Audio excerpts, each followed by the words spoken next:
Amigos y amigas de todo el país, bienvenidos a su programa Mesa de Análisis Educación, un programa del Sistema de Radio y Televisión de la Universidad Católica de Santiago de Guayaquil. Los saluda su anfitrión Roberto Briones Jiménez. Usted está en sintonía de 1190, amplitud modulada en radio, canal 42 en UHF o canal 74 en TV Cable. Estamos en todo el territorio nacional bajo nuestra propia señal. Hoy en el programa Mesa de Análisis Educación hablaremos del desarrollo del capital intelectual en educación. Para este fin hemos invitado a dos catedráticos distinguidos de la universidad, no solo de la Universidad Católica, son maestros que han transitado por la educación ecuatoriana, específicamente la guayaquileña.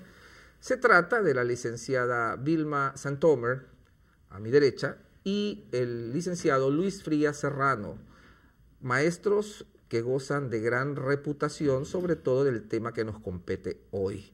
Entonces, hablaremos con estos maestros, haciendo notar que tanto Vilma como Luis Felipe Frías han trabajado en el departamento, en el área de desarrollo del pensamiento, Vilma como coordinadora general durante una época, y Luis Felipe como participante, como docente, como también dentro del programa.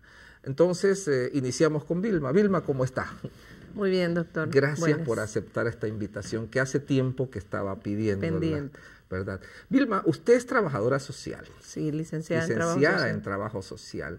Y además de eso tiene una maestría, tiene dos maestrías. Una de sus maestrías es en política e innovación educativa. Y su otra maestría es en educación superior.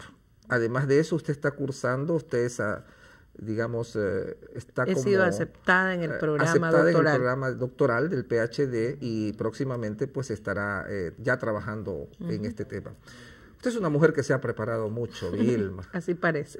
Sí, por supuesto, me consta, hemos trabajado juntos en muchas oportunidades. Vilma,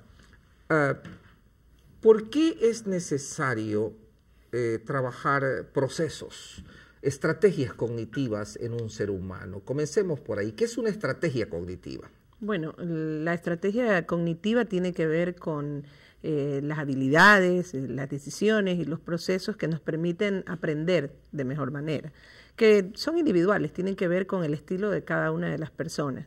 ¿Y por qué son importantes? Porque optimizan precisamente el proceso de aprendizaje. Nos facilitan la forma como captamos la información, no solamente conocimientos formales, sino en general la información del entorno, que al elaborarla y al convertirla en un medio para desempeñarnos de mejor manera, lo convertimos en conocimiento, teórico o práctico. Y estas estrategias cognitivas, Luis Felipe, nos lleva a pensar en el desarrollo de un capital intelectual personal de cada uno, ¿verdad? ¿Qué es esto del capital intelectual? Técnicamente, los procesos de pensamiento le permiten a todo el entorno, tanto docentes como estudiantes, ir desarrollando procesos de aprendizaje, volverlos aprendices de todo lo que en el entorno pueden capturar. Por ejemplo, un aprendiz de medicina puede establecer líneas de investigación que le permitan ir mejorando cada vez en el tipo de conocimiento que van adquiriendo.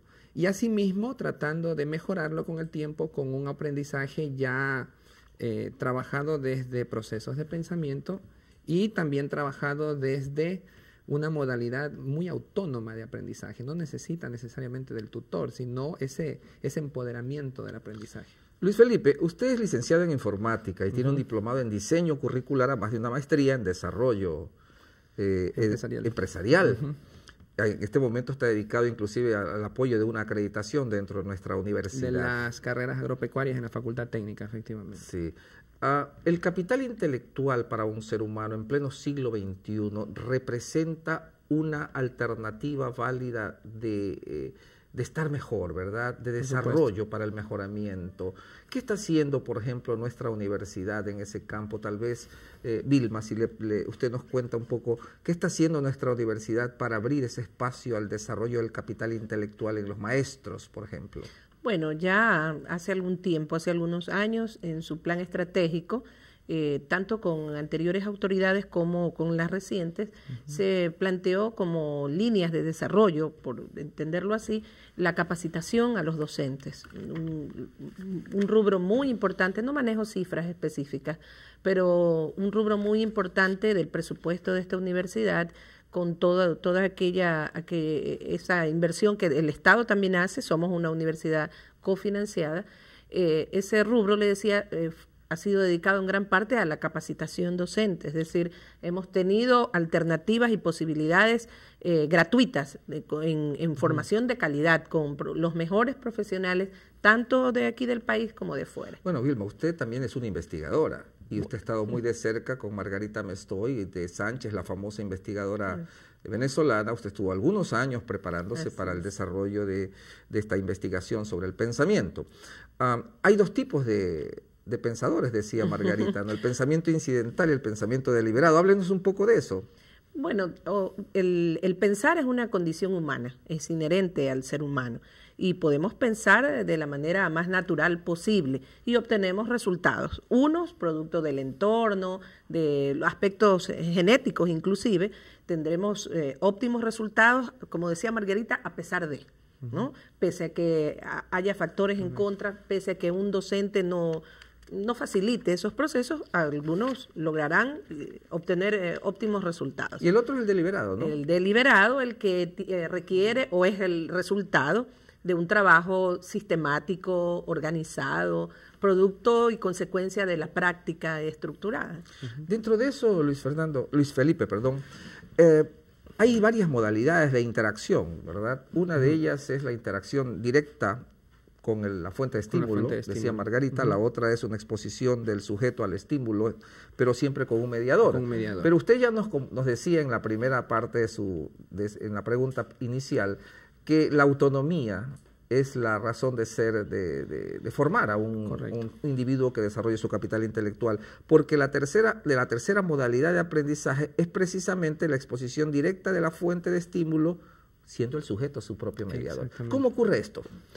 Nosotros tenemos niveles de aprendizaje, o sea, no debemos descartar de que todos, profesionales, estudiantes, todo el tiempo estamos en contacto con los tres niveles. El momento en que empezamos a desarrollar una formación a través de un conocimiento y ese conocimiento se convierte en significativo, ese individuo o esa persona va a estar en contacto con la posibilidad de seguir adquiriendo más conocimiento para mejorar el conocimiento anterior. Eso se logra mediante dos vertientes importantes que Margarita en su momento la planteó. Primero, mediante una práctica rigurosa de procesos que le permitan ir poco a poco creando un espacio para poder capturar de mejor forma el conocimiento. Y la segunda, poniéndolo en práctica, a su vez con dos vías interesantes: la práctica en sí misma y la investigación complementaria. De esa manera, no solamente estamos desarrollando habilidades propiamente dichas de pensamiento, también estamos desarrollando otras habilidades como son habilidades de tipo humanístico, el contacto con otras personas, habilidades lingüísticas que le permiten mejorar su forma de expresión, tanto verbal como no verbal. Entonces, en esa forma, el individuo va creando su propio espacio de aprendizaje y va aprendiendo de sí mismo. Margarita tenía una palabra interesante: reaprender. Reaprender, sí. Bueno, en este camino del aprendizaje, Vilma, aprendemos cosas que pueden ser muy buenas o no tan buenas, todo depende del contexto en que las apliquemos. Y de las aptitudes. Bueno, en todo caso, ahora se está trabajando mucho los famosos obstáculos del pensar, que los investigadores le llaman filtros mentales, que en España también tiene mucha investigación interesante. Estos filtros son aprendidos, son obstáculos, ¿no? Y se muestran lógicamente en la interacción humana. Allí se evidencian. Se evidencian.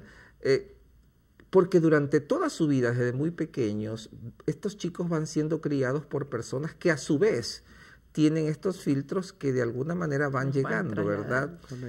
¿Cómo hacemos cuando ya recibimos a los chicos en la universidad llenos de filtros? Bueno, hay que partir de dos elementos clave.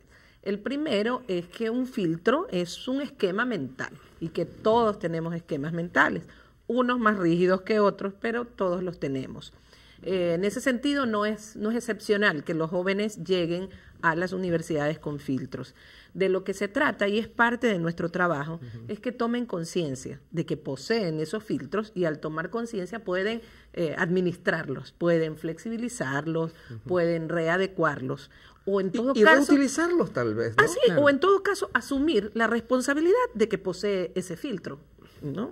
Por último, no se trata de esquematizar obligatoriamente con un modelo o con un estereotipo. Cada uno tendría que ser responsable de por qué asume ese filtro, ¿no? Y qué difícil que es ya en la interacción humana, ¿no? Por ejemplo, un ser humano que vea la vida de manera polarizada, la polarización lo bueno mental, o lo malo. Nuestra sociedad es muy, muy común, lo bueno o lo malo. Y uno escucha, por ejemplo, a políticos, lo mío es, estás conmigo o estás contra mí. Lo blanco es blanco, lo negro es negro. Por Dios, este mundo no puede ser visto así. O eres oficialista o eres de la oposición, y no necesariamente. Hay posturas intermedias, hay una falacia que se llama de falso dilema, plantear las situaciones como si solo hubieran dos opciones cuando tenemos una gama de posibilidades. Y esto tiene que ver muchísimo con los filtros mentales, ¿verdad, Luis Felipe? Yo he nombrado la polarización de la mente. Nuestros estudiantes vienen con un filtro común, que es el sí, pero, ¿no? Sí, pero, profesor, siempre. Y eso es causado también por los docentes. O sea, sí, hay que tomar en cuenta algo importantísimo. Hay un esquema de pensamiento que es trascendente en quienes están en este momento ejerciendo la docencia en nivel medio. Ellos fueron formados en un esquema que también les causó filtros.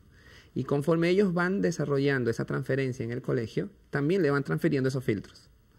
El momento en que el estudiante es marcado por el famoso sí pero, le corta toda viabilidad de poder administrar su propio conocimiento. Y por lo tanto desarrollar su capital intelectual se vuelve más difícil. Y la creatividad también se ve coartada, porque siempre me estoy ubicando en el lugar de la objeción. Exactamente. Y no de las alternativas. Correcto. Hay un pensamiento divergente que trasciende de eso, que debemos crearse en los estudiantes. Por eso es importante, por ejemplo, lo que está haciendo la Universidad Católica, mantener ese primer contacto con la administración de los filtros que hablaba Vilma y con el contacto también de estas habilidades de pensamiento desde la unidad de admisión, que se llama ahora, para que de alguna manera realmente él pueda discernir, diferenciar y ponerlo en práctica en cosas muy elementales, como son su forma de expresión, por ejemplo. Pero para todo esto, para todo este tema de los filtros, Vilma y Luis Felipe, se necesita procesar la información. El discernimiento no se llega automáticamente. Por supuesto. Es un proceso mental al que se llega después de haber pasado por observación, comparación, relación, análisis, síntesis, evaluación, sí, por niveles, a los que llamamos estrategias cognitivas.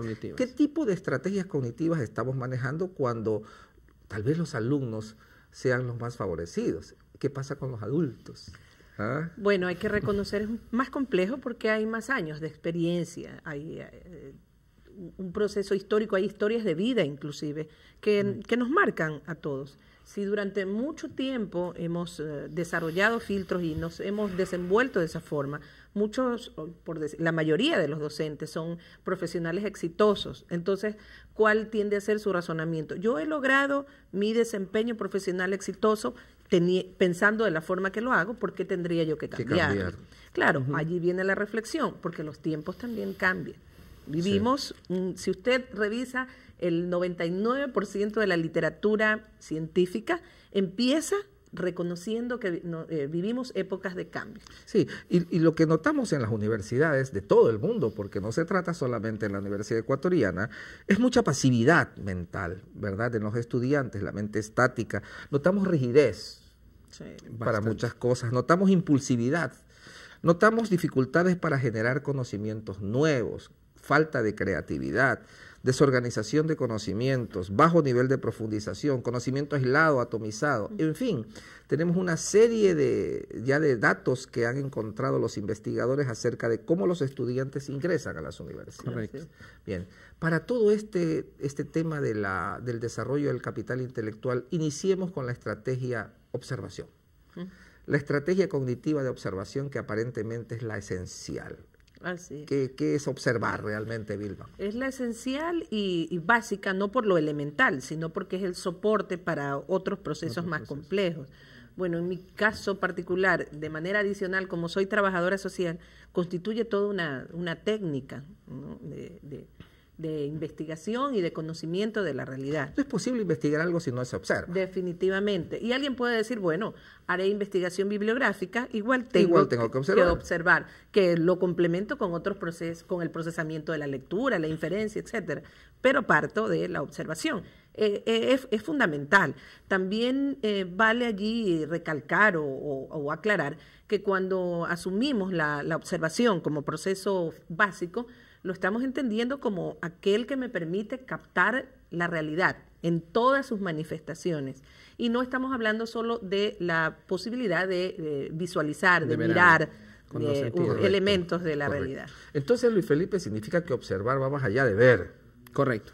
Va más allá de ver en el sentido en que vamos a hacer una administración de los sentidos. Okay. Por ejemplo, el caso de una persona que va a ser, digamos, juez de un concurso de música. Con ver a la persona cantar no le sería suficiente. Tendría que haber desarrollado ciertas habilidades que le permitan hacer esa observación de tonos a través del